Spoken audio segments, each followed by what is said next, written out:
রাজনৈতিক উদ্দেশ্য প্রণোদিত এবং মিথ্যা মামলা আমরা মনে করি এবং আমরা চাই যত দ্রুত সম্ভব তার এই মামলাগুলো সমাধান হয়ে তিনি আমাদের মাঝে ফিরে আসবেন, বের হয়ে আসবেন। সেটা রাজনৈতিকভাবে তাকে যেভাবে হয়রানি করা হয়েছিল এবং হচ্ছে সেটা থেকে, এবং তিনি এখনও এই ন্যায় বিচার পাননি এবং এখনও তিনি এই দেশ মানে আমাদের স্বাধীন হওয়ার পরেও, দ্বিতীয়বার স্বাধীন হওয়ার পরেও তিনি এখনও কারাগারে বন্দী আছেন। এটা আমাদের জন্য সম্পূর্ণ মানে দুঃখজনক এবং হতাশাজনক।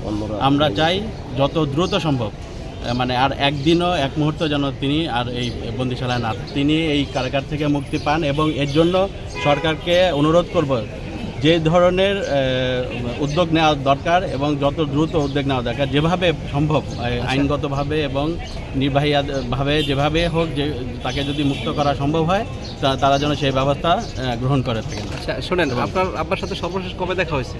জি, আজকে সকালেও আমার সাথে দেখা হয়েছে এবং তার সাথে আমি শারীরিক অবস্থা কেমন? শারীরিক অবস্থা উনি তো জানেন আপনারা যে দীর্ঘদিন ধরে হসপিটালে আছেন এবং ওনার অনেক বয়স হয়ে গিয়েছেন এবং বিভিন্ন ধরনের উনি জটিল রোগে আক্রান্ত, দীর্ঘদিন ধরে উনি ডায়াবেটিসে আক্রান্ত। ওনার প্রেশার আজকেও দেখলাম ওনার হাই প্রেশারের রোগী, উনি 180/80 দেখিয়ে এসেছি। তো ওনার মানে প্রেশার নিয়ে খুবই সমস্যায় আছেন, চিন্তিত আছেন এবং ওনার এই বিষয়গুলো নিয়ে, এবং এছাড়া উনি দাঁতের ব্যথায় কষ্ট পাচ্ছেন, বিভিন্ন ধরনের অসুখে উনি আসলে মানে ভুগতেছেন।